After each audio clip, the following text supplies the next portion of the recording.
উর্বর মন শুধু ভাবে, ভাবনার মেঘে নিজেকে লুকিয়ে ছাইরঙা প্রজাপতি হয়ে বলে পৃথিবীর সব দামি। জানতে চেয়েছো অনেকের কাছে কতটা সস্তা আমি। বেশ, তুমি জানতে চাও না চাও, আজকে তোমাকে জানাবো একজন প্রিয় কবি আর প্রিয় আবৃত্তি শিল্পীর কথা। তাদের জীবন যাপন, তাদের ভালো লাগা খারাপ লাগা, আবৃত্তি শিল্প, চর্চা, উচ্চারণ সবকিছু নিয়ে আগামী 1 ঘন্টা তোমার সাথে থাকবো কবিতার লাইভ আড্ডায়। প্রিয় দর্শক, আমার প্রিয় মুখ যারা দেখছেন যারা দেখবেন, তাদের কথায় কথায় জানাই, যে সময়টাতে বসবাস করছি আমরা, সেই সময়ের একদম একটা আতঙ্ক, হতাশা, একটা খারাপ সময়ের মধ্যে হোয়াটসঅ্যাপে আলটিমেট প্রোডাকশনের মাধ্যমে কবিতা তোমার জন্য লাইভ এই অনুষ্ঠানের মাধ্যমে যে কজনের কাছে নির্ভেজাল 1 ঘন্টার আড্ডা নিয়ে তাদের মনকে খানিকটা ভিজিয়ে দিতে পারবো কবিতার আড্ডায়, সেই খুব কম সংখ্যক মানুষের জন্য আমাদের আজকের এই আয়োজন। ভালো লাগাটুকু সাথে থাকুক, সবসময় হাতে হাত রেখে পাশে থেকে, হয়তো থাকতে পারছি না কিন্তু এভাবেও তো থাকা যায়, এভাবেও ফিরে আসা যায়। আর তোমার জন্য ফিরে আসা নতুন করে। সুপ্রিয় দর্শক রয়েছেন কবিতা তোমার জন্য লাইভ আড্ডা, আমি আবেদনক আদি রয়েছি তোমার সাথে। আমার সাথে রয়েছে আজকের খুব প্রিয় একজন কবি, আমার খুব প্রিয় কবি। অবশ্যই আমার মনে হয় এপার বাংলা ওপার বাংলা এবং পৃথিবীর যে 186টি দেশে বাংলা ভাষার চর্চা হয়, তার সেই সমস্ত মানুষের কাছে তিনি সমান গ্রহণযোগ্য কবি, গীতিকার, খুব প্রিয় মানুষ দাদা অমিত চক্রবর্তী। অনেক ধন্যবাদ দাদা। সাথে একটু জানিয়ে রাখি, রয়েছে এই প্রজন্মের খুব প্রিয় আবৃত্তি শিল্পী, এবং তার উচ্চারণ এই মুহূর্তে এদেশ ওদেশ ভেদে অনেক মানুষের কাছে পৌঁছেছে। ইউটিউবে, ফেসবুকের পাতায় চোখ রাখলে যার উচ্চারণ আমরা শুনতে পাই, সেই ঝর্ণা দত্ত রয়েছে আমাদের সাথে। দুজনেই কেমন আছেন? আগে অমিতদার কাছে যাই। অমিতদা, কেমন কেমন আছো সব মিলে? ভালো থাকা বলতে যা বোঝায় সেটা তো আপনার নিজেকেই, কিন্তু তার মধ্যেও যতটা ভালো থাকা যায় সেই ভালো থাকাটা আছে। মানে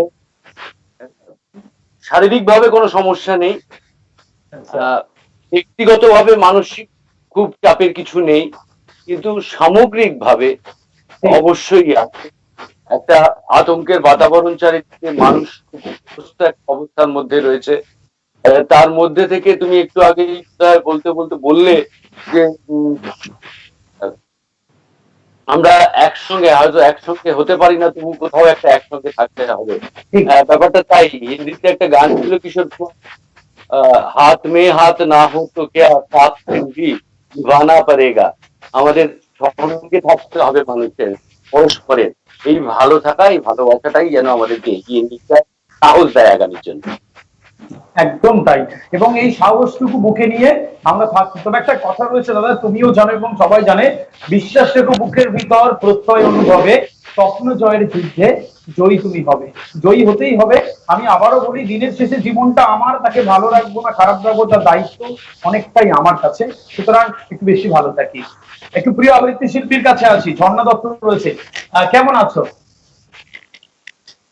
আসলে খারাপ সময়ে বোধহয় নিজেকে সুন্দর করে রাখা, সৃজনে রাখাটাই খারাপ সময়টাকে একটা চ্যালেঞ্জ ছুড়ে দেওয়া। তা সেই চ্যালেঞ্জটা প্রতি মুহূর্তে লড়ে যাচ্ছি। নিজেকে কিভাবে সুন্দর করে রাখা যায়, আহ হাতের ওপর হাত না রেখেও মনের সাথে মনের সাঁকোটা বাঁধা যায়। এবং সেই সাঁকো রেখে আমরা এপার ওপার হতে থাকি, সেটা ওই যে কবির কথায় আয় আরো বেঁধে বেঁধে থাকি, এরকম ভাবে খানিকটা। একদম দাদা, একদম। আমি দর্শকদের জন্য একটু জানিয়ে রাখি, যারা দেখবেন, আমি জানি কোথাও গিয়ে আমাদের সবাই খুব প্রিয় মুখ যারা চোখ রাখেন কবিতার উচ্চারণে দেখবার জন্য, আমি খুব মনে প্রাণে বিশ্বাস করি, এবং আমার মনে হয় আমার দুই অতিথিও আমার সাথে সমান ভাবে খানিকটা হয়তো আসবেন আমার মতামতের সাথে। কবিতা খানিকটা অভিজাত দর্শকদের জন্য, যারা দেখেন ওইটুকু অডিয়েন্স আমাদের জন্য অনেক, এবং খুব সমঝদার অডিয়েন্স থাকে, তাদের সামনে কিছুটা কথা উচ্চারণ করা, কিছু কবি, কিছু আবৃত্তি শিল্প তাকে তুলে ধরা আমাদের কাছে অনেকটা বেশি অনুপ্রেরণা সহজে।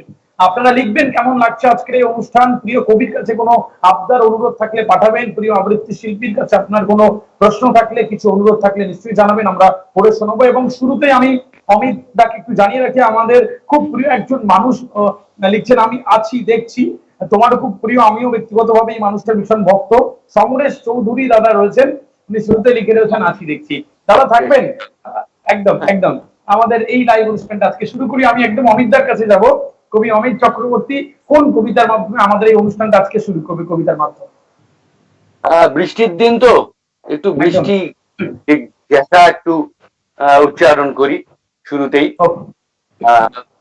এবং একটা পুরনো ব্যথাও আছে তার সঙ্গে, একটা প্রেম এবং তার সঙ্গে একটু ব্যথাও জড়িত, কিন্তু কোথাও মানে ব্যথা হয়েও প্রেম কোথাও আনন্দের।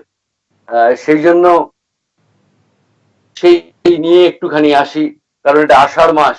আমি নিজেও আষাঢ়ের সন্তান। আষাঢ় আমার খুব প্রিয় ঋতু, যেমন প্রিয় ছিল রবি ঠাকুরের। মেদুর কবিতার নাম। মেঘ জমা হতো তোমার মনের গভীরে, আমি কথা গানে মৌসুমি হাওয়া যেই, বর্ষা নামলে তোমাকে ছাপিয়ে অঝরে, দুই হাত পেতে ফোঁটা ফোঁটা জল ছুঁই। তারপর ভেজা শহরের পথ আয়না, গা গেরস্থালি ভেসে যাওয়া দাওয়া পুকুরে, মেটাতে চেয়েছি তোমাতেই যত বায়না, মেঘলা আকাশে জানলা আড়াল দুপুরে।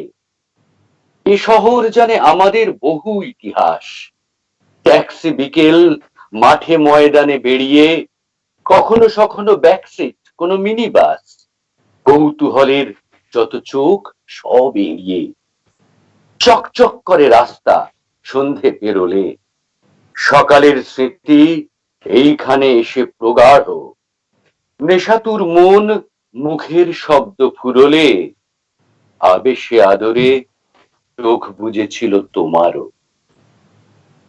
একটানা রাতে বাইরে বাজছে রিমঝিম, স্মৃতিময় খেলা ব্যস্ত মেসেজে সেলফোন, হৃদয় কপাট খুলে যায় দেখো সিম সিম, বেজে ওঠে শোনো রং বেরঙের রিংটোন। এমন কিছুই বৃষ্টি দিনের গল্প, জুড়ে জুড়ে কাটে শুকনো সময় সারণী, বাকি রয়েছে কি আর কিছু কথা অল্প, দূরে গেলে যদি স্মৃতিপথ কেন ছাড়ুন। বাহ, অসাধারণ দাদা। এবং শুনতে শুনতে মনেই হচ্ছিল যে বাইরে বোধহয় ঝমঝম করে বৃষ্টি পড়ছে। মানে তোমার এত সুন্দর উচ্চারণ, সাথে এত সুন্দর শব্দ চয়নে, তোমার আহ, কিছু বলার নেই, শুধু অনুভব করবার এই সন্ধ্যেবেলা। অনেক অনেক সুন্দর দাদা, খুব ভালো লাগলো। একদম দর্শকদের আরো একবার জানিয়ে রাখি, আপনাদের অনুরোধ রাখবেন, আপনাদের কেমন লাগছে জানাতে থাকবেন। একটু প্রিয় আবৃত্তি শিল্পীর কাছে আসি, ঝর্ণা দত্তরের যেমন সাথে। ঝর্ণা, একটু প্রথমেই তোমার থেকে জানতে চাইবো, জীবনের ঠিক কোন সময় থেকে তোমার আবৃত্তি শিল্পের প্রতি ভালো লাগা শুরু? মানে অনেক কিছু তো ছিল শিল্পের মাধ্যম হিসেবে, তোমার এই মাধ্যমটাকে বেছে নেওয়ার কি কারণ রয়েছে বলে তুমি মনে করো?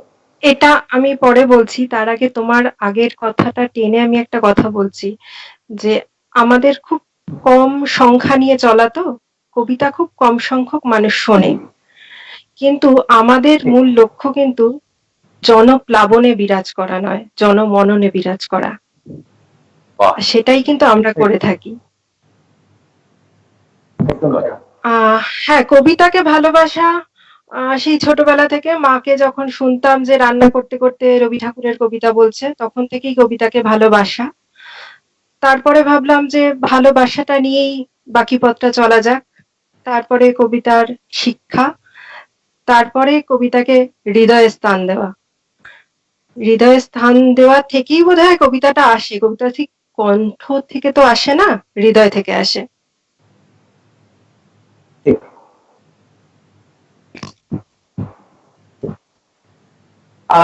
একদম তাই, তোমার একদম কথার সাথে আমি একদম একমত।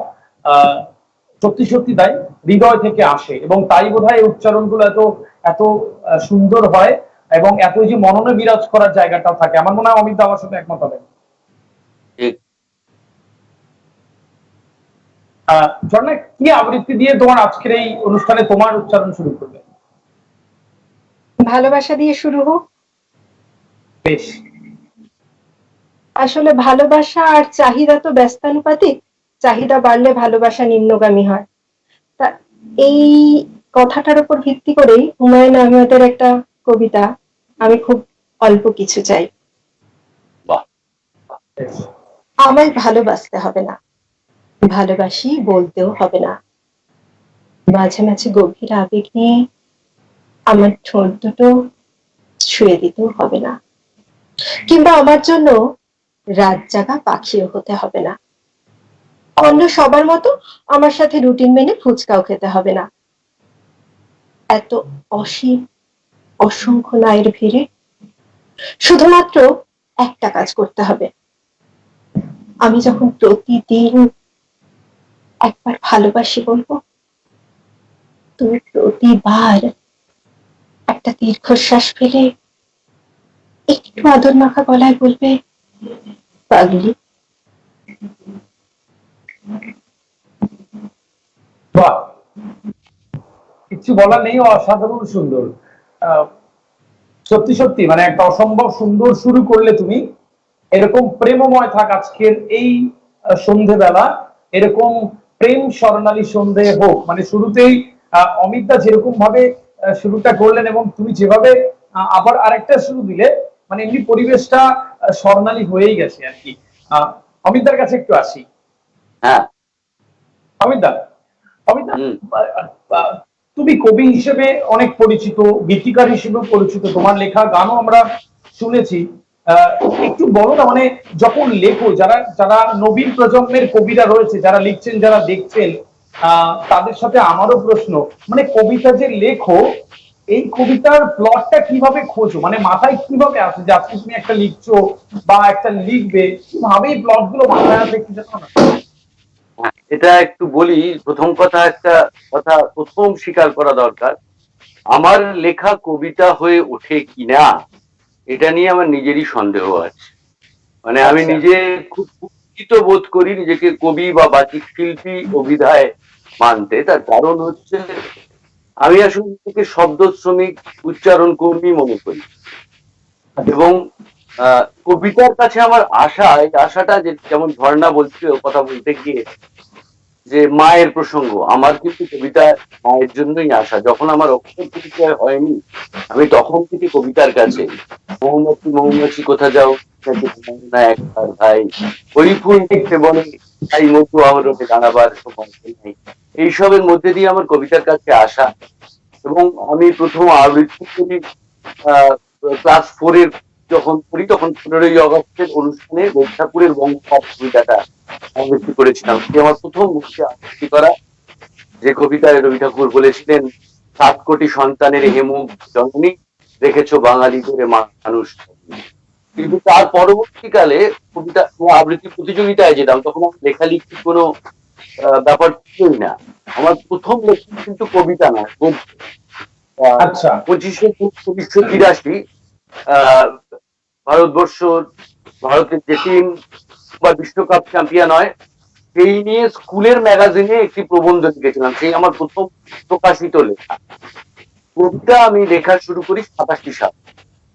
আচ্ছা। এবং তারপর বিভিন্ন সময় কবিতা মনে করে যা লিখছি, যেটা কতটা কবিতা হচ্ছে সেটা অন্য প্রশ্ন। কিন্তু যেটা হয়, লেখার আইডিয়ার যে গল্পটা তুমি করলে, সে জায়গায় বলি যে আইডিয়াটা না কিভাবে আসে, সেটা পূর্ব নির্দিষ্ট কিছু নয়। প্রথম 2-3টে লাইন একটা হঠাৎ করে আসার বিষয়ই হয় অধিকাংশ ক্ষেত্রে। খুব কম কবিতাই থাকে যে কবিতা আমার কাছে আমি ভেবে লিখি। কবিতা আমাকে পরবর্তীকালে তাকে সম্পূর্ণ করতে গিয়ে ভাবায়, কিন্তু যখন আমি কবিতাটা শুরু করি তখন আমি ভেবে কবিতা লিখি না। কবিতা আমাকে হয়তো কোথাও ভেবেছে বলে আমার দ্বারা লেখাটা নামতে থাকে। এবং আমার বিশ্বাস যে আমি লিখি না, আমরা একটা সময়ের মানুষ, মহাকাল এবং মহাবিশ্বের নিরিখে আমার অবস্থা অত্যন্ত ক্ষুদ্র। মহান এই স্রোতের মধ্যে আমি আমার অংশের আমার অধিকারটুকু আমার মতো প্রকাশ করি। তখন সেটা মনে হয়, সবসময় সেটা খবরের মতো করে আসবে তা তো নয়। একটা খবর থেকে যখন আমার ভেতরে একটা অনুরণন এবং তার থেকে যখন কোনো একটা লেখা আসছে, এটা কিন্তু কখনোই সঙ্গে সঙ্গে ইমিডিয়েট ইম্প্যাক্ট নয়। খুব কম সময় হয় ইমিডিয়েট ইম্প্যাক্টে লেখা। এবং ভালো লেখা অধিকাংশ করে তাকে ভেবে বারবার করে নির্মাণ তাকে করতে হয়। জানা এই যে আমার শেষের দিকে এখন আমার সাম্প্রতিক যত শেষ 3-4 বছর লেখা, সেটা অধিকাংশটাই প্রায় 90% ফেসবুকেই পাওয়া যায়। আমি ওটা ফেসবুকে লিখে এই জন্য নয়, লাইক বা কমেন্ট বা শেয়ার পাওয়ার জন্য আমি থাকি। তার কারণ হচ্ছে ওইখানে আমার হয়ে গেছে, পরবর্তীকালে ওখান থেকে ট্যাপ করে নিয়ে গিয়ে করতে পারবো। ওটা রাখা কিন্তু আমি ওই একটা পন্থা আমার কাছে সহজ, এইভাবে রাখি। এবং ওইখান থেকে পরবর্তীকালে আমার আলোচনা করার পরেও কিন্তু থেকে পরিমার্জনা এবং সংশোধন করতে থাকে। আচ্ছা আচ্ছা, মানে একটা কবিতা লেখার পরে আবার পরিমার্জন সংশোধন হয়, সেটা অবশ্যই হয়, হতেই হয়। মানে ইমিডিয়েট ইম্প্যাক্ট আমরা ফেসবুকে যখন তখন কিন্তু সেটা খুব লিখতাম, মানুষ সময় পেয়ে যেতাম, তার ফলে তার মধ্যে সংশোধন এখন যেহেতু ফেসবুকে আমি ইমিডিয়েটলি ছেড়ে দিলাম, আচ্ছা, তখন কিন্তু মার্জনা করতে হয়।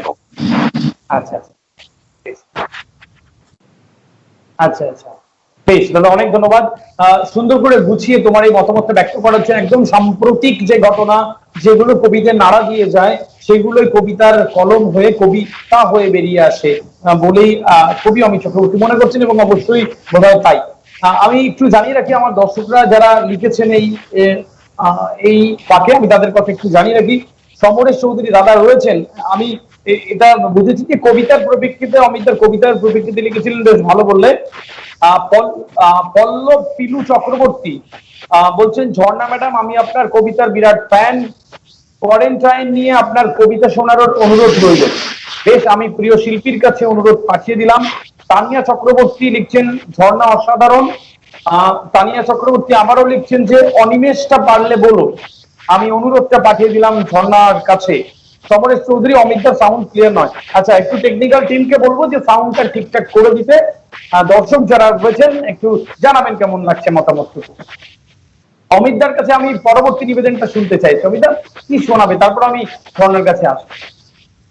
হ্যাঁ, মানে যেটা বলছিলাম যে ইমিডিয়েট ইম্প্যাক্ট থেকে বিভিন্ন ঘটনাক্রম, তার অনুজীবন থেকে লেখা অনেক লেখাই আবার কিন্তু হয়, বিশেষ করে প্রেমের কবিতা, সেগুলো সরাসরি কতবার ইম্প্যাক্ট নয়, সেটা অনুভূতির ভেতরের কোন স্তর থেকে দুয়ে মিলে গিয়েও অনেক সময় লেখা আছে। সেরকমই একটা লেখা শিক্ষক শিবির, কারণ আমাদের তো সারা জীবন শেখা, জীবনটাই একটা প্রশিক্ষণ শিবির।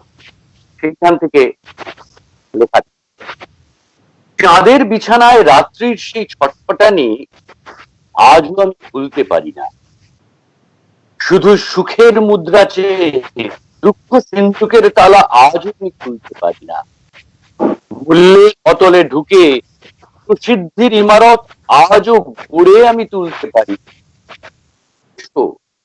আমায় ভুলতে শেখাও, আমায় খুলতে শেখাও, আমায় তুলতে শেখাও।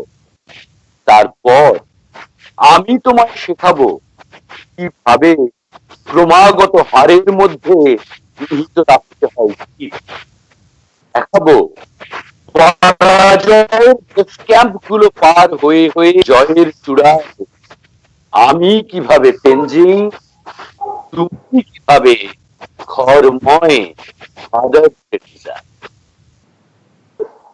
বাহ, একদম তোমার কবিতার লাইন ধরেই বলি, মানে কিছু ভুলতে শিখি আর কিছু ভুলতে শেখাও, আর কিছু ভুলে যাই, পৃথিবীটা আরো সুন্দর হয়। একদম তাই, অনেক সুন্দর। অমিতা, আরো প্রচুর কবিতার আবদার নিয়ে তোমার কাছে আসবো। একটু ঝর্ণার কাছে আসি। ঝর্ণা, তোমাকে যে প্রশ্নটা রাখবো, তারপর তোমার উচ্চারণে যাবো। তোমার কাছে একটু সরাসরি আমি প্রশ্নটা রাখি, কোন রকম বলতে না করে। মানে একালের কবিদের মধ্যে আবৃত্তিযোগ্য কবিতার ক্ষেত্রে মানে তুমি কাদের কবিতা বেশি প্রাধান্য দাও? মানে একজন আবৃত্তি শিল্পী হিসাবে তুমি একালের কবিদের মধ্যে কাদের কবিতাকে প্রাধান্য দিতে পছন্দ করো? নাম বলবো? সবার কবিতাই ভীষণ ভালো। আমি রেহান কৌশিকদার কবিতা, রুদ্রদার কবিতা, এগুলো নিয়ে বেশ কিছু কাজ করেছি, ভালো লেগেছে। আর অমিতদার কথার প্রেক্ষিতে একটা কথা বলি, সেটা হচ্ছে কবিতা বোধহয় জীবন দর্শন। তাই না? কবিতা কোনো পেশাও হতে পারে না, কোনো নেশাও হতে পারে না। ঠিক। কবিতা জীবন যাপনের ধারাও, কারণ কবিতা মানেই তো শুধু প্রেম, আকাশ বাতাস এসব নয়। কবিতা মানে তৎকালীন সমাজ, প্রতিবাদের কথা বলা। সবাই তো আর অস্ত্র নিয়ে মাঠে নামতে পারে না, কিন্তু আমরা বচন দিয়ে প্রতিবাদ করি, আমরা আমি বচন দিয়ে প্রতিবাদ করি। ঝর্ণার সঙ্গে সহমত, এবং আরেকটু বলি বরঞ্চ এই জায়গাটায়, যে আসলে কবিতা মাত্রেই প্রেমের, কারণ আমরা যখন প্রতিবাদ করি, প্রতিবাদ কোন বিষয়ে করি? আমার একটা কোনো প্রেম বা সেটার প্রতি একটা টান আছে এবং সেখানে কোথাও অসুবিধা হচ্ছে বলে তো প্রতিবাদটা করি। অর্থাৎ মূলটা সেই প্রেমে, একটা গভীর প্রেম, প্রেমটার মধ্যে কোথাও কোথাও পূজাও মিশে আছে। অর্থাৎ কোথাও ঈশ্বর আর মানুষ এক হয়ে যান এখানে, যেখানে একটা সর্বাঙ্গীন সেই যে একটা বিশ্ব আমির মধ্যে নিজেকে খোঁজা, সেই খোঁজার দর্শনটা কিন্তু কবিতা, তাই না ঝর্ণা? একদম একদম। হেলাল হাফিজ এক জায়গায় বলেছিলেন, মানুষ আমাকে পোড়াতে পোড়াতে কবি তৈরি করেছেন, মানুষের কাছে আমি ঋণী, আর দিন দিন আমার সে ঋণ বাড়ছে। বেশ, একদম তাই। ওই যে যদি কবিতা সাথে না থাকে অমিতদা, কিরকম হয়, মানে একলা আছি ভালোই আছি বকছি কত আবল তাবল, কবিতা তোমায় পেলে ভালোই হতো, জ্যোৎস্না গোলাপ সবই ডবল ডবল কবিতার মাধ্যমে। একদম। ঝর্ণা খুব ভালো উত্তর দিয়েছে, এবং আমি তার থেকে একটা উচ্চারণ শুনি, তারপর অমিতের কাছে আসি। হ্যাঁ, কোয়ারেন্টাইন নিয়ে যখন শুনতে চেয়েছে সেটাই পড়ি। বেশ। কোয়ারেন্টাইনে শরীর থাকে শুধু, মনের আবার বন্দি দশা কিসের? তার তো শুধুই জানলা পেলে হয়। ডুয়ার্স তখন পাশের পাড়া ঘেঁষে, নিদেন পক্ষে বন্ধ ফ্যানের প্লেট, বুকের ওপর উপুর করা বই, বারান্দাতে ইতালীয় এক ছেলে গাইছে দেখি আমরা জিতবই, নয়তো শটান প্যালিওলিথিক যুগে, হরপ্পারও 1000 বছর আগে, জানিয়ে দেব আদিম তারস্বরে, সভ্য হতে মাসুল দিতে লাগে।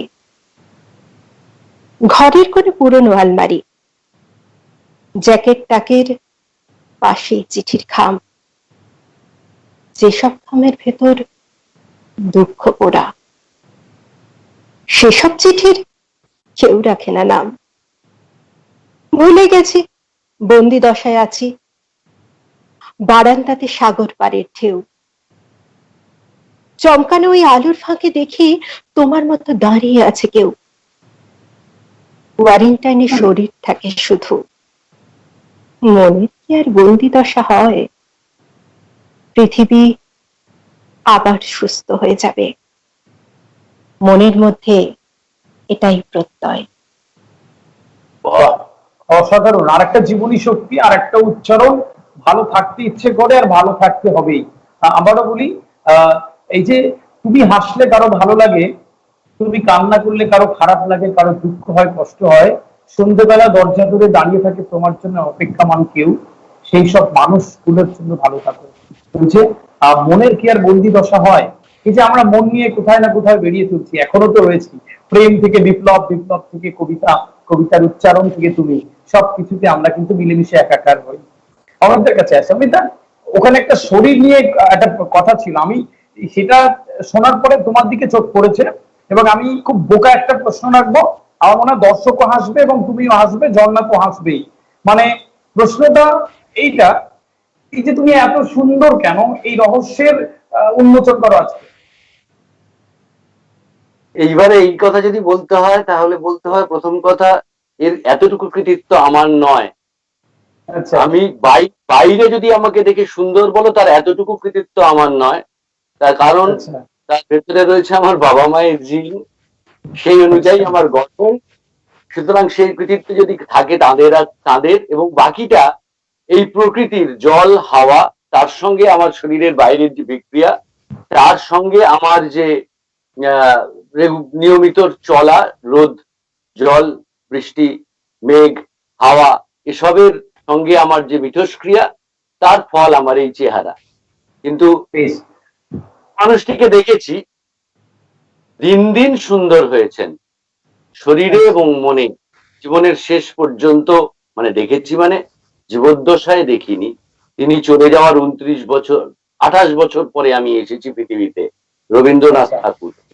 তো তার পুরোটাই সুন্দর, তিনি ভেতরটাকে সুন্দর করতে করতে গেছেন, তাই বাইরেটা আরো সুন্দর হয়ে উঠেছে। আমার মনে হয় সেই চেষ্টাটা যদি করতে পারি, হয়তো সেই চেষ্টাটা একটু করি বলে একটু তার প্রভাব পড়ে চেহারা। বেশ বেশ, মানে কি সুন্দর করে বললে। তাহলে আমি একটু বলে দিই, কি বলো দাদা? ওই যে অবশ্যই তুমি আমার আগে বলবে, কারণ তোমাকে এই প্রশ্নটা আমি করতে পারতাম আগে।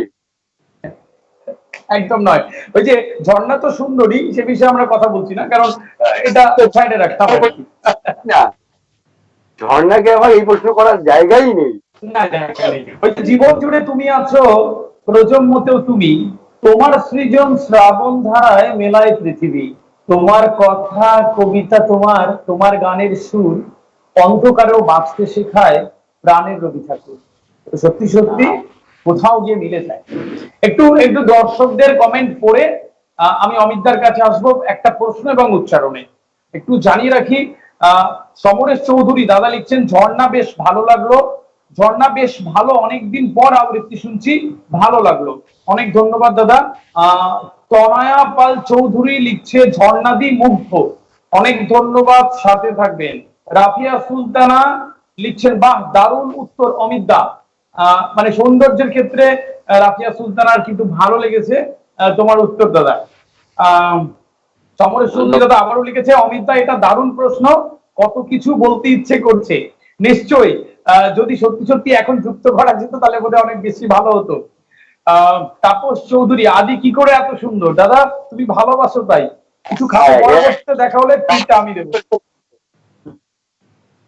আচ্ছা আচ্ছা, আমি একদম যেটা আমার বেশি ভালো লাগছে, যে মানুষগুলো আমার সাথে আজকে রয়েছে, আহ, সেই মানুষগুলো আসলে এত ব্যস্ত, তাদের নিজস্ব লাইফ থাকে, তাদের নিজস্ব একটা জগৎ রয়েছে, তারপরেও এই লাইভে যুক্ত হয়েছে, আমি খুব সম্মানিত বোধ করছি, এবং একটু থাকুক তারা, আমি চাইবো আর কি। অমিতদার কাছে যে প্রশ্ন রাখবো, তাপস দা লিখেছে যে, অমিতদা কেটে যাচ্ছে একটু, একটু একটু অমিতদা যদি কোনোভাবে ডান দিকে না বাঁ দিকে, হ্যাঁ দিকে সরে বসা যায়। হ্যাঁ হ্যাঁ, ঠিক আছে ঠিক আছে, একটু চেপে বসো ওইদিকে।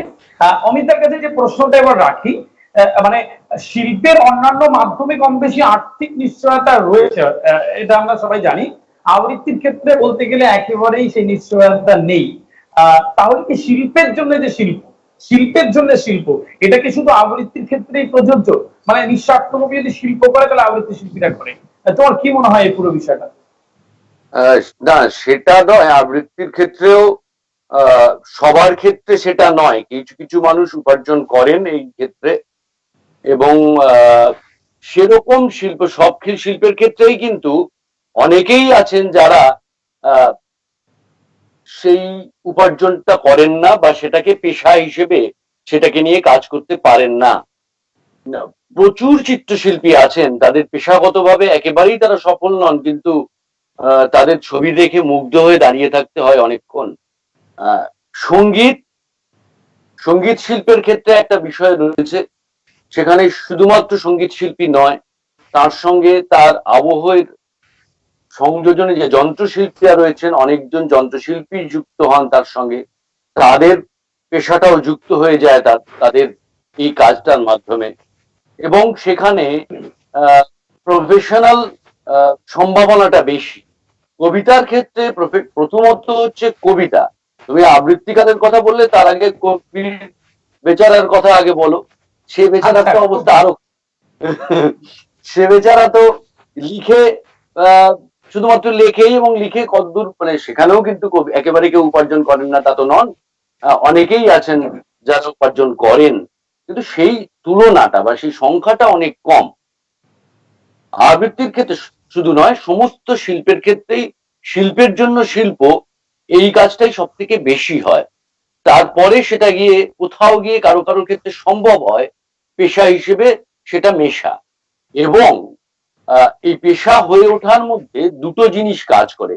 প্রথম যেটা, সেটা হচ্ছে তোমার মোবাইলের ক্ষেত্রে যেমন দেখবে একটা ভ্যালিডিটি থাকে, তারপর একটা টপ আপ থাকে, ঠিক তেমনি যে কোনো কাজের ক্ষেত্রে আমার যে নিয়োগ, আমার যে নিষ্ঠা, আমার যে চর্চা, আমার যে প্রয়োগ, সেইটা হচ্ছে আমার ভ্যালিডিটি। আর তারপরে যে একটা যোগাযোগ ব্যাপার থাকে, একটা কোথাও একটা লাক অ্যান্ড প্লাক কম্বাইন করার বিষয় থাকে, সেই জায়গাটা হচ্ছে টপ আপ।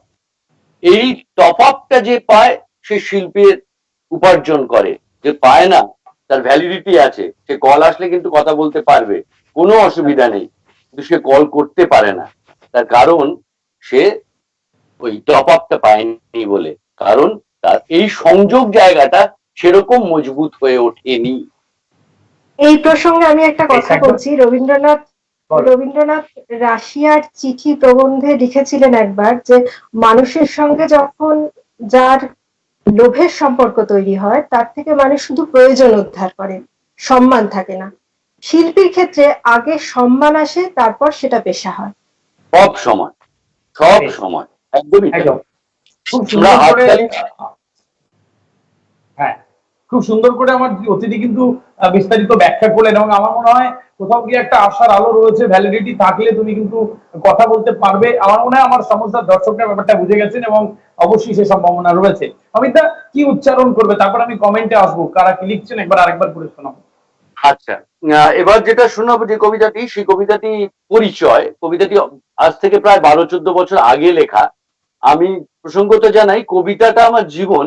কবিতা শুধু নয়, আমি থিয়েটারও করি, তো এগুলো আমার জীবন। আমি সঞ্চালনাও করি, এসব করি, কিন্তু জীবিকা আমার, আমি রাজ্য সরকারি কর্মচারী। সেই সূত্রে ভোটার লিস্ট কারেকশনের কাজ হয় প্রতি বছর সরকারিভাবে। সেই কাজে একটা সময় বিভিন্ন বুথ, বিভিন্ন স্কুলগুলোকে বুথ করা হতো, সেখানে যেতাম কাজ করতে। সেই সময়ের একটা অভিজ্ঞতা থেকে এই কবিতাটি লেখা, এবং সেটা একটা আইডেন্টিটি ক্রাইসিস। কিছুদিন আগে পর্যন্ত, এই জানুয়ারি মাস, এই আমাদের কোভিড এসে পড়ার আগে পর্যন্ত আমরা সকলে কিন্তু একটা বিষয় নিয়ে খুব বিপর্যস্ত ছিলাম, ভারতবাসীরা।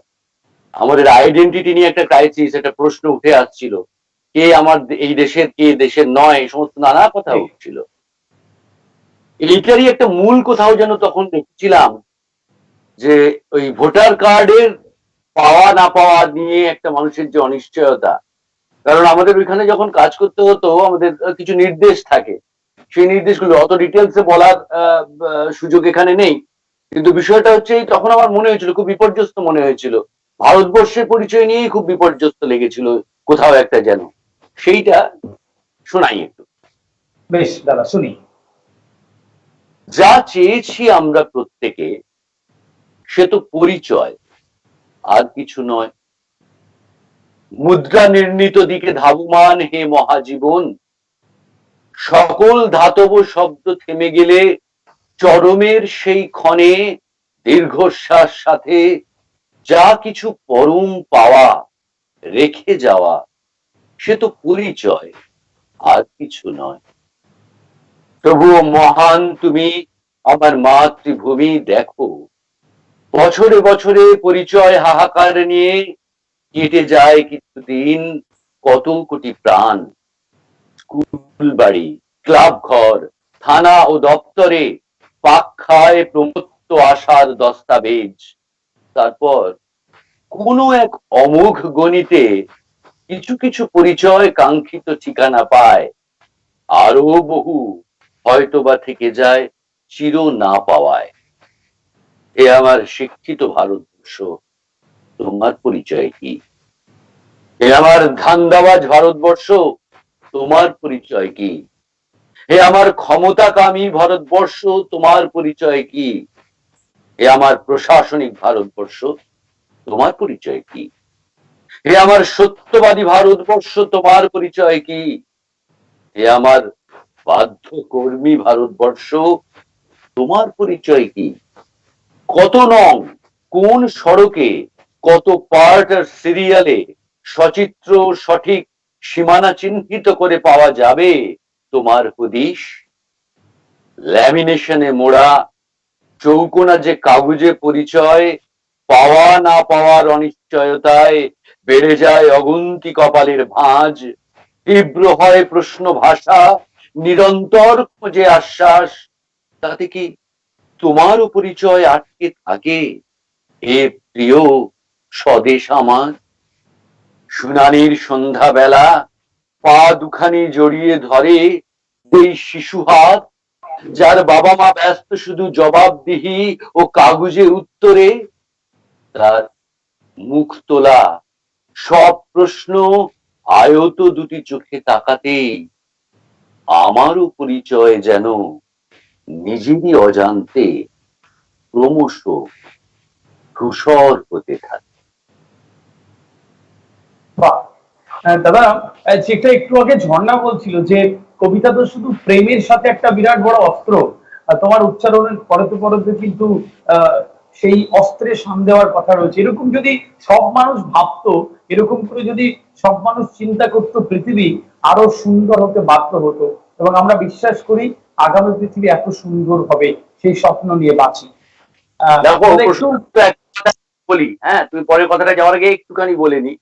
সেটা হচ্ছে এই যে সবাই যদি এটা এরকম করে ভাবতো, এটা যদি বলো, দেখো চিন্তার বিষয় এই যে আমরা ধর্ম নিয়ে নানা সংকটে বিভিন্ন সময় পড়ি তো, কিন্তু কোন ধর্ম কি মানুষকে খারাপ কিছু শিখিয়েছে?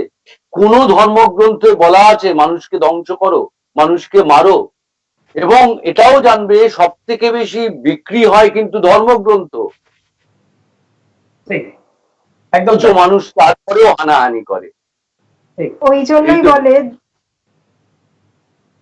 ধর্ম কিন্তু সবসময় মঙ্গলের জন্য।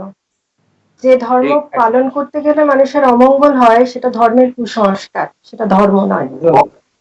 ধর্মকে পালন করতে শেখাও একটা ধর্ম। একদম তাই।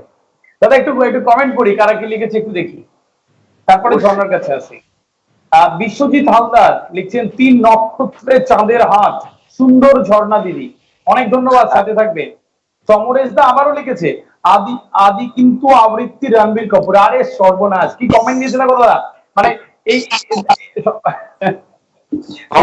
আমার অনেক আচ্ছা, সমরেশ দাকে বলি, আমার খুব প্রিয় মানুষ তিনি। তার কবিতা ভীষণ ভক্ত, এবং তার সবচেয়ে যেটা ভালো লাগে, ফেসবুকে দেখি কখনো এত পারিবারিক মানুষ মেয়েকে নিয়ে আঁকুবুকি কাটছেন, খেলছেন।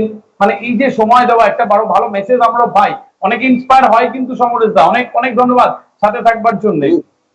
শুধুমাত্র মেয়ের দিকে তাকিয়ে ও কিন্তু মেয়ের জন্য, মেয়েকে ভালো রাখার চিন্তা থেকে শুরু করে দিয়েছিল নন্টে ফন্টে, সেটা এই করে ফেলেছে মেয়েকে নিয়ে। একদম তাই। বিশ্বজিৎ হালদার আবারও লিখছে চেনা মুখে চাঁদের হাট, খুব সুন্দর ঝর্ণাদি। মনিকা পারভিন লিখছেন অসাধারণ। রাফিয়া সুলতানা লিখছে আবেদিন আগাদি, একটা 4 লাইনের কবিতা শুনতে চাই তোমার কাছে। রাফিয়া সুলতানা, আমি বাড়ি গেলেই যার মুখটা দেখবো। একটু একটু তার 4 লাইনের কবিতা বলেই দিই, তার জন্য লেখা, তাকেই শোনায়। কি বলো অমিতা? একদম একদম। একটা হৃদয় জুড়ে শুধু তোলপাড় তুমি, একটা হৃদয় জুড়ে শুধু তোলপাড় তুমি, সারা রাত অঝোর বৃষ্টি, দুটো মন যেন এক বিচ্ছিন্ন মরুভূমি। ভোরের কোণে দেখা আলোয় যখন খুঁজেছি ও মুখের ছবি, আমি চুপচাপ জলছাপ দেখি এ বুকের বাপাশে তুমি। বেশ, আমার মনে হয় রাফিয়া সুলতানা তার কবিতা শুনে উত্তর পেয়েছেন। তাপস চৌধুরী লিখছেন পরিচয়। পরিচয় অমিতদার কাছে বোধহয় সরাসরি রিকোয়েস্টে গেল, সেটাই শোনালাম, সেটাই শোনালো।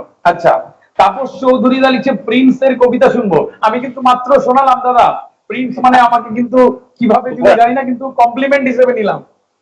আচ্ছা, তনয়া পাল চৌধুরী লিখছে কবিতা শুনবো ঝর্ণা দিদির কাছে। একদম ঝর্ণা দিদির কবিতায় আসবো এবার।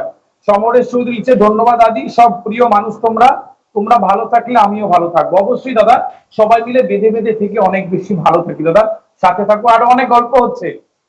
ঝর্ণার কাছে আছি। ঝর্ণা, কি শোনাবে এখন? তোমার কবিতা শোনার জন্য কিন্তু অনেকেই রয়েছে অপেক্ষায়। এইমাত্র একটা প্রেমের কবিতা শোনাবে। তা সোহাগের সঙ্গে যদি জীবনের রাগ না মিশে থাকে, তাহলে কিন্তু জীবন সেই স্বাদ জীবনে পাওয়া যায় না, তরকারিতে লঙ্কার মতো।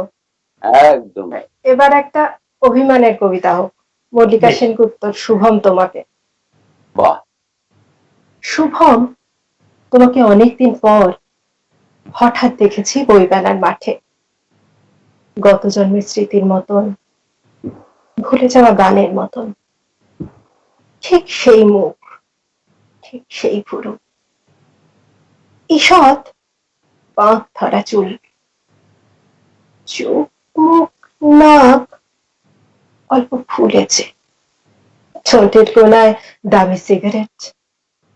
শুভম, তুমি কি সত্যি শুভম? মনে পড়ে সেই কলেজ মাঠে দিনের পর দিন কাটতো কিভাবে, সবুজ ঘাসের মধ্যে অন্তবিহীন সোহাগ ঝগড়া। ক্রমশই যেন রাগ বাড়ছিল। তুমি চাইতে ছায়ার মতো তোমার সঙ্গে উঠবো বসবো, আমি ভাবতাম এতদিন ধরে যা কিছু শিখেছি সবই ফেল না, সব মুছে দেব তোমার জন্য। তুমি উত্তম ফ্যান, তা বলে আমি সৌমিত্রের ভক্ত হব না? তোমার গোষ্ঠী ইস্ট বেঙ্গল, আমি বলে যাবো মোহনবাগান। তুমি সুচিত্রা, আমি কণিকার। তোমার স্বপ্নে বিপ্লব, তাই আমি ভোট দিতে যেতে পারবো না। এমন তরজা চলতো দুজনে। তবু তোমার ঘাম গন্ধ, সস্তা তামাক, স্বপ্নের চোখ আমাকে টানতো অবুঝ মায়ায়।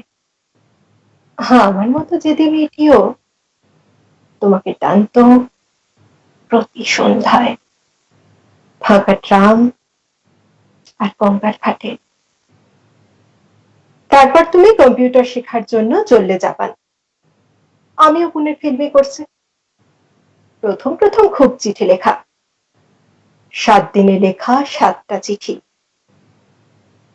ক্রমশ কমলো চিঠির সংখ্যা, সপ্তাহে 1, মাসে 1টা, 9 মাসে 6 মাসে। ভুলে গেছি কতদিন হলো, তুমিও ভুলেছ ঠিক ততদিন।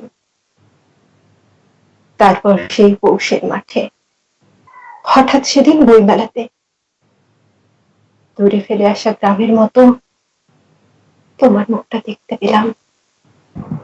শুভম, তুমি কি সত্যি শুভম? বাহ, এত নির্মেদ উচ্চারণ, এত সুন্দর উচ্চারণ, এবং অভিমানী করেই গেলেন একদম। না, খুব ভালো, খুব সুন্দর, খুব সুন্দর একদম। আমার মনে হয় যে যারা অপেক্ষা করছিল এতক্ষণে, তাদের বেশ একটা বিরাট ভালো লাগার জায়গা রয়েছে। ঝর্ণার কাছে আবার আসবো, আর একটা প্রশ্ন রয়েছে, আমি একটু অমিতার কাছে গিয়ে তারপর যে ঝর্ণার কাছে আসি। অমিতা, তোমরা যারা কবিতা লেখো, আমি আমি মাঝে মাঝে শখে লিখি, এই যে ছোট ছোট কবিতা বা চেষ্টা করি মাত্র। এই যে কবি তো কবিতা তো কবির কাছে এক একটা নিজস্ব জগৎ। আহ একদম কাস্তে হাতুড়ি কোদাল দিয়ে কর্ষণ করা একটা জায়গা, এক একটা কবিতা, এবং সেখানে ওই সুন্দর শস্যগুলো, শস্যের একটি দানা, এক একটা কবিতা কবিদের কাছে। তোমার কি কোথাও গিয়ে কখনো আক্ষেপ হয়েছে, কখনো মনে হয়েছে যারা কবিতা আবৃত্তি করে, আবৃত্তি শিল্পীদের সবসময় উচিত কবিদের কাছে আগে কথা বলে একটা কনসালটেশনের পরে গিয়ে কবিতা আবৃত্তি করা, তাহলে কবিতার ঠিক ঠিক মানে বোধ, ঠিক ঠিক উচ্চারণ আসে? নাকি মনে হয় কবিতা লিখলাম, কবিতা কবি লিখলো, এবং সেটা আবৃত্তি শিল্পীর হাতে ছেড়ে দেওয়া উচিত, তার উচ্চারণ কিরকম ভাবে এবং শ্রোতা কিভাবে নেবে? এই দুটো বিষয়ের উপরে যে একটা দ্বন্দ্ব চলে, এটা আমরা স্বীকার করি না করি, এটা চলেই আর কি। কখনো কোথাও গিয়ে কবির একটা বোধ থাকে, একটা আবৃত্তি শিল্পীর একটা বোধ, দুটো গিয়ে মেলে না। এই বিষয়ে তুমি আমাদেরকে কিছু বলবে? দেখো, মেলে না বিষয়টা হতে পারে অদীক্ষিত আবৃত্তিকারের ক্ষেত্রে। যিনি দীক্ষিত আবৃত্তিকার, তিনি কিন্তু বোধ দিয়ে পড়বেন, এবং কবিতার একটা সুবিধা একটা এই জায়গায় আছে যে আমি যেভাবে কবিতাটি লিখেছি সবসময় সেটা তার একমাত্রিক জায়গা নয়, সেই লেখাটির বহুমাত্রিকতা থাকতে পারে। এবং আমি যেখান থেকে ওটা লিখছি, যেভাবে সেটাকে ভেবেছি, অন্যভাবে কিন্তু ভাবতে পারেন সেই একই বাক্য বা পক্ষে আবৃত্তিকার। সেইখানে কোনো সংঘাত নেই, কিন্তু মূল ভাবগত জায়গায় তিনি যদি কবিতাটি দীক্ষিত হন, তিনি যদি মানে প্রকৃতপক্ষে শিক্ষিত আবৃত্তিকার হন, আবৃত্তির চর্চা তার বোধ দিয়ে করেন, তারপরে উচ্চারণে আসে, তবে তিনি কবিতাটিকে ধরবেন, ধরেই তবেই আসবেন। এটার জন্য কবির সঙ্গে সংযোগ করাটা খুব বাধ্যতামূলক হয়। কারো কারো ক্ষেত্রে আচ্ছা, এবং সব ক্ষেত্রে সম্ভব না, সব ক্ষেত্রে তো সম্ভব হয় না। এমন অনেক কবিতা হয় যেখানে যে কবিতাটা আমার ভালো লাগলো আমি আবৃত্তি করতে চাচ্ছি, কবিতা আমি পাবো না। যেমন রবি ঠাকুরের কোনো কবিতা যে আবৃত্তি করলে আমার পক্ষে সম্ভব নয় সঙ্গে সেই কবিতা করা, কিন্তু বোধ দিয়ে তাকে তো করতে হবে। সেইটা আমি চাইবো আপনার কাছ থেকে, করবো। আর হ্যাঁ, কবিরা কিছু এটা একটা অন্য ধরনের হয়, খুব কম কবিতা হয়। হ্যাঁ, মানে কবিতা অনেক সময় বলেন যে আবৃত্তিটা বাংলা ছাড়াও বেশি প্রচলিত নেই, এবং সব জায়গায় কবিতা নিজেরা বলেন এবং করবে তাদের কথাটা সঠিক মানে বেরোয়। আমি তো সহমত, কারণ আবৃত্তিকারদের ভূমিকা কম না। যদি আবৃত্তিকার না থাকতেন তাহলে আমাদের বেদ থাকতো না, আমাদের মহাভারত থাকতো না, আমাদের রামায়ণ থাকতো না। আবৃত্তিকারদের ভূমিকা সেটা বিখ্যাত করার জন্য শুধু নয়, কবিতাকে ভালোবেসে তৈরি করা হয়। তার জন্য আমি আবৃত্তিকারদের ঋণী, এবং শুধু আশা করি তারা যেন কবিতাকে ভালোবেসে। একদম তাই। খুব গুছিয়ে সুন্দর করে বললে। আমি ঠিক তাপস চৌধুরীরা একটা কমেন্ট করেছে, আমি মনে হয় উত্তরটা আমি এভাবেই দেবো তাপসদাকে। তাপসদের কাছে আদি কবি সমসাময়িক না হলে তো কনসাল্ট করা সম্ভব নয়। আমার মনে হয় অমিতদা উত্তরটা দিয়েই দিয়েছে, যে যদি দীক্ষিত কবি আবৃত্তি শিল্পী হয় আর কি, তাহলে কনসাল্ট করার জায়গাটা নেই আর কি। আমিও সেটাই মনে করি। একটু জানি দেখি কারা কি লিখছে। আহ আমিরুল ইসলাম রয়েছে, আমার খুব প্রিয় মানুষ, লিখছেন অসাধারণ আদি। তনয়া পাল চৌধুরী মুগ্ধ ঝর্ণাদি তার কবিতার প্রেক্ষিতে। তাপস চৌধুরী লিখেছিল ঝর্ণা ভালো লাগলো শুভম তোমাকে। তানিয়া চক্রবর্তী লিখছেন বৃষ্টি ভেজা সন্ধ্যেটা সার্থক করলে ঝর্ণা। অনেক ধন্যবাদ। সমরেশ চৌধুরী দাদা লিখছে ঝর্ণা দারুণ আবৃত্তি করলে, আমার আরো ভালো লাগছে হঠাৎ হঠাৎ তোমার কথা বা ভূমিকা বেশ উন্নত। অনেক ধন্যবাদ। সমরেশ দা আরেকটা প্রশ্ন রেখেছে, আদির ও সবার কাছে আমার প্রশ্ন, কবি কণ্ঠে কবিতা নাকি বাচিক শিল্পীর কণ্ঠে কবিতা, দুটো দুটো কিভাবে দেখো, দুটোকে কিভাবে দেখো আর কি? আমি যে জায়গাটা বললাম, ঠিক ঠিক। আমি তোমার উত্তরটা পেয়েছি, আমি ঝর্ণার কাছে যাই। ঝর্ণা কি বলবে তুমি এই বিষয়টাতে? কবি কণ্ঠে কবিতা মানে আমার সন্তানকে আমি কি চোখে দেখি, আর সেই সন্তানকে যখন গুরু গৃহে দেওয়া হয়, সেই শিক্ষক কিভাবে তার শিষ্যকে দেখে, এই দুটো হচ্ছে পার্থক্য। ঝর্ণা খুব ভালো লাগলো তোমার এই উত্তরটা। তার সঙ্গে আমার আরেকটু মনে হচ্ছে, কবিতা যদি মেয়ে হয়, মেয়ে সন্তান হয়, তাহলে সে আমার মেয়ে, তার বিয়ের পর তাকে শ্বশুর কিরকম ভাবে রেখেছে সেটা হচ্ছে আবৃত্তিকার। একদম একদম। আমি আবার কমেন্টে আসবো, অনেকেই লিখে রেখেছেন, তাদের কথা শোনাবো কথায় কথায়। আমি ঝর্ণার কাছে যাই, একটা প্রশ্ন রেখে তারপরে অমিতদার একটা উচ্চারণে যাব। ঝর্ণা, যদি আবৃত্তি শিল্পটাকে বেছে না নিতে, শিল্পের অন্য মাধ্যম যদি তোমার বাঁচতে বলা হতো, তুমি এই শিল্প ছাড়া কোন শিল্পে যেতে? আমি যেহেতু টুকটাক লেখালেখিও করি, ওটা নিয়ে পুরোপুরি মজে থাকতাম। বেশ, একদম নির্ভেদ স্পষ্ট উচ্চারণ। অমিতদার একটা উচ্চারণ, অমিতা কি শোনাবে আজকে? তারপরে আসবো কমেন্ট। একটা প্রেমের কবিতা শোনাই। একদম শিওর। কবিতাটার নাম কি রে? বাহ, নামটাও সুন্দর তো। এইরকম সবুজ একটা ক্ষেত থাকতো আমাদের, পাশ দিয়ে চলে যেত দূর পাল্লার ট্রেন। জ্যৈষ্ঠের এই দগ্ধ দুপুরে আমি খাটতে খাটতে হাঁপিয়ে যেতাম, তুই নিয়ে আসতি জল গামছা, রেঁধে আনতি, বেড়ে দিতি ভাত। গোধূলির আলপথে দুদণ্ড জিরোতাম পাশাপাশি বসে। কোনোদিন শহরে যেতাম, হাট বারে সাজতি তুই, কিনতে যেতাম তোর শখের কাচের চুড়ি নানা রং। রাত নামলে তোর নোনা বুকে ফেলে দিতাম ক্লান্ত নিঃশ্বাস, আর্দ্র কোলে খুঁজতাম সুখের সীমানা। চাঁদ হোক, আঁধি হোক, মেঘে বা তারায়, তুই আমার বুকে পেতি বর্ষার নিশ্চিন্ত ঠিকানা। না হয় চেনা হতো না রবীন্দ্রনাথকে, না হয় পড়া হতো না For God's sake, hold your tongue and let me love. না হয় জানা হতো না সেলফোন, SMS, ঘাঁটা হতো না ইন্টারনেট, বোঝা হতো না পরকীয়া সিরিয়াল। তাই বলে জীবনটা ব্যর্থ হতো বল, কিংবা সফল? একটাও তো ধান ফলাতে পারলাম না জীবনে, একটা মুখেও ফোটাতে পারলাম না হাসি, শুধুই প্রশ্ন চিহ্ন হয়ে বেঁচে থাকা নিজের কাছে। এমনটা যদি হতো, কারো কোনো ক্ষতি তো হতো না। কিরে, কোনো কথা বলবি না? আরে বাহ, কি সুন্দর করে শুনে দিয়ে গেলে। দারুণ দারুণ, কোনো কথা নেই, মানে শুধু অনুভব করবার, কখনো কখনো অনেক বেশি হইয়াও হইল না শেষ। একদম তাই, একদম তাই। দেখি একটু কি লিখেছেন কারা, তারপরে ঝর্ণার উচ্চারণে আসবো। আমরা অনুষ্ঠানের একদম শেষ পর্যায়ে রয়েছি। সমরেশ দা লিখছে, কবি ম্যানুফ্যাকচারার ও আবৃত্তি শিল্পী, সেই প্রোডাক্টের সেলফ রিপ্রেজেন্টেটিভ। বাহ, অনেক কথা, অল্প কথা অনেক কথা কিন্তু বলেই দিল আর কি। একদম। সায়ন মুখার্জি লিখেছেন যে, কে বলে কবিতা দিয়ে শুধুমাত্র মানুষকে বেঁধে রাখা যায় না? আজকের অনুষ্ঠান ভুল প্রমাণ করলো। অনেক ধন্যবাদ, এত বড় একটি কমেন্ট। কবিতা দিয়ে আসলে মানুষকে বেঁধে রাখা যায়।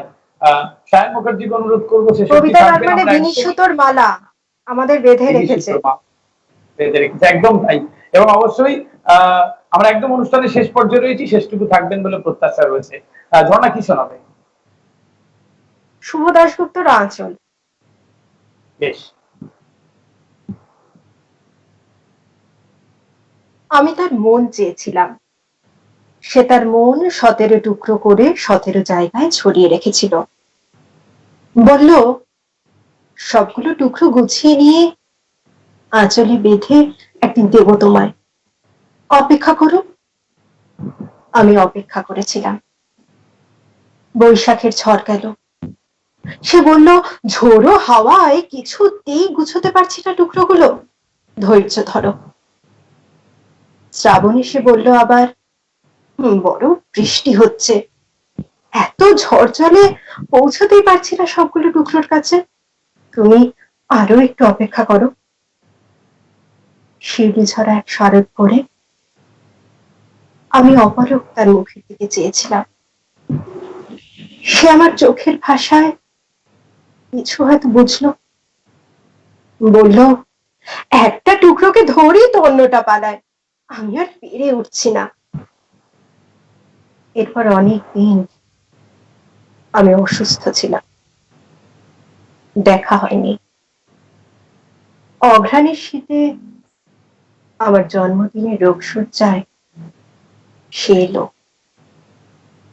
বলল, রাগ করো না, টুকরোগুলো বাড়তে বাড়তে এখন প্রায় 51টার মতো হয়েছে, এত টুকরো আমার আঁচলে ধরবে না, তাই তুমি বরং আমার একটা চুম্বন নাও। আমি জানি তুমি এতে খুশি হবে। আমি বরাবরের মতো নরম স্বরে তাকে বলেছিলাম, আর কখনো এসো না এখানে। সে আর আসেনি। কাল কাগজে তার একটা সাক্ষাৎকার পড়লাম। প্রশ্নের উত্তরে সে বলেছে, অনেক ঝড়ঝাপটায় তার মনের টুকরোগুলো উড়ে পুড়ে ধুয়ে মুছে গেছে, একটা ছোট্ট টুকরো এখনো আছে তার কাছে, কিন্তু তার আঁচল ছিঁড়ে গেছে। অমিতা, এই সময়টা না গেলেই বোধহয় ভালো হতো, যদি সময়কে ধরে রাখা যেত তো এভাবে বোধহয় ধরে রাখতাম। এত সুন্দর। এবং তাপস দা একটা দারুণ কমেন্ট লিখেছে, এবং তিনজনকেই এক তীরে বিঁধে দিয়েছে এক কথায় আর কি। লিখেছেন, এ বলে আমায় দেখ, ও বলে আমায় দেখ। এই বাবা, তো সত্যি তাই, একদম মানে আমাদের আরো ভালো লাগতো। একদম একদম তাই, নিশ্চয়ই আগামীতে সেই সুযোগটা রয়েছে। আমরা আবার একসাথে এই এই মঞ্চে যদি কখনো আসতে পারি, আমাদের চুটিয়ে আড্ডাটা কিন্তু চলবে। অমিতাভ, তোমার কাছে যে প্রশ্ন আমি রাখি, একদম শেষ পর্যায়ে রয়েছে অনুষ্ঠানটা, আমরা শেষ করবো আর কিছু শুভ মুহূর্তের মধ্যেই। তোমার কাছে ছোট্ট করে একটু জেনে নেবো, বাংলা কবিতার নবীন বাংলা কবিতার কবিদের নিয়ে তোমার কি মতামত? আমি খুব আশাবাদী। প্রথমত আমাদের আসলে সমস্যা এইখানে যে আগে আমরা কবিদের চিহ্নিত করতাম, কারণ তখন পত্রিকার সংখ্যা কম ছিল এবং পত্রিকার মাধ্যমেই তো কবিতা উঠে আসে। পত্রিকার মানে তার সঙ্গে ইন্টারনেট সব প্রচুর লেখালেখি চারিদিকে, পড়া আমাদের সম্ভব হয় না। কিন্তু আমি অনেক নতুন কবিতা পড়ার সুযোগ পাই, ইন্টারনেটেও পাই। এছাড়া আমি যেহেতু 25 বছর ধরে প্রব্রজ্জা নামে একটি পত্রিকা সঞ্চালনার সঙ্গে যুক্ত, তাই প্রবীণ এবং প্রবীণ শব্দের সঙ্গে আমার সুযোগ রয়েছে। তাই লেখালেখির ক্ষেত্রে দেখো, সবাই যে একেবারে অত্যন্ত দক্ষ এবং প্রথম থেকেই দক্ষ হবে এমন নয়। আমারই তো মনে হয় যে আমি এখন যে কবিতার ভাষা খুঁজে বেড়াই, এত বছর ধরে 40 বছর হতে চললো, তো সেইখানে যারা লিখছেন আমি খুব খুব ভালো লাগে আমার। আমি চাই আরো নতুন লেখকরা কবিতা আসুক, লিখুক, খুব সুন্দর সুন্দর ভাষা, ল্যাঙ্গুয়েজ পাচ্ছি, নতুন ভাবে ভাবনার পাচ্ছি তাদের লেখা থেকে। প্রতি কৃতজ্ঞ, কারণ একটা বয়সের পর না নিজেদের মধ্যে একটা কিছু পুরনো ধ্যান ধারণায় আটকে থাকার জায়গা আসে। নতুনদের লেখার মধ্যে একটা জায়গা জট কোথাও ঢুকে যায়। আমি আমার জানলাটা খুলে রেখেছি, সেই হাওয়াকে আমার গায়ে লাগাবো। বাহ, একদম এত সুন্দর করে উত্তর দিলে আমার মনে হয় যে আর আমার খুব ভালো লাগে অমিতদা কিন্তু আমার লেখা পড়ে।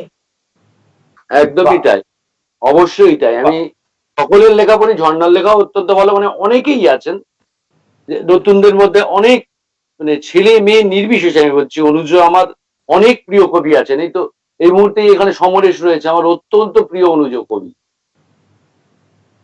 একদম অমিতদা, আমি খুব বলতে ইচ্ছে করছে এই ফাঁকে, মানে ঝর্ণা যুগে বললো অমিতদা আমার কবিতাও পড়ে, মানে এই যে এর মধ্যে যে একটা বিরাট পাওয়ার রয়েছে না, এটা বড্ড আনন্দের। আমি একটু কবিতায় কবিতায় বলি, মানে 3 লাইনের একটি কবিতা, আমার মনে হয় এই বাকি যাদের কাছে পৌঁছবে এই মেসেজটা, সবাই যদি অমিতদার মতন করে ভাবতে বোধহয় বেশি ভালো হতো। এক সেকেন্ড একটুখানি একটু কমেন্ট পড়ে নি, তারপরে আসছি। তানিয়া চক্রবর্তী লিখছেন, বাহ অনবদ্য ঝর্ণা, সময় যেন খুব কম মনে হচ্ছে। অনেক ধন্যবাদ। তিনি আবারও লিখছেন, সবাই খুব গুণী, ভালো লাগলো অনুষ্ঠান সাফল্য এবং সম্পূর্ণ। অনেক ধন্যবাদ। একজন শ্রোতার কাছ থেকে এর থেকে ভালো আর কোনো কমেন্ট হতেই পারে না। সমরেশ দা লিখছেন যে, একটি আদি ঝর্ণার মুখোমুখি অমিত, শুভেচ্ছা ও ভালোবাসা রইল অনেক। নিশ্চয়ই যদি আগামীতে সে সুযোগ হয়, আমি অনেক বেশি অপেক্ষা করে থাকলাম আর কি। এবং সেখানেও সমরেশ দা তাপসদা থাকবে না, সেটা কিন্তু হচ্ছে না, হবেই আর কি। শুধু যেটুকু ভালোবাসা ছিল, শুধু যেটুকু অবশিষ্ট ছিল, চাইলেই তাতে মনের যুদ্ধ থেমে যেত। হ্যাঁ, শুধু যেটুকু অবশিষ্ট ছিল, চাইলেই তাতে মনের যুদ্ধ থেমে যেত। পরাজিত আঙুলের ফাঁকে যে প্রেম জলে সারাক্ষণ, পরিমাণ মতো ভালোবাসা পেলে তাতেই মানুষ থেকে মানুষ হয়ে ওঠা যেত।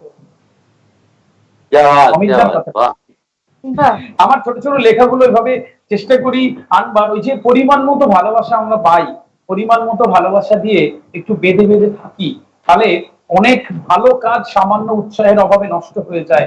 সেগুলো না হোক, সেগুলো বিচরণ করুক। একদম শেষে রয়েছে অমিতা, আর আর সময় নেই। আমি শুধু দুজনের থেকে একটু শুনবো আজকের এই হট কাপের যে কবিতা তোমার জন্য, মানুষকে ভালো রাখবার যে ছোট্ট একটি প্রচেষ্টা আমরা নিরন্তর করে চলেছি, মানসিক ভাবে ভালো রাখবার, সেখানে এই অনুষ্ঠানে এসে তোমার অনুভবটা কি একটু আমাদের যদি বলো।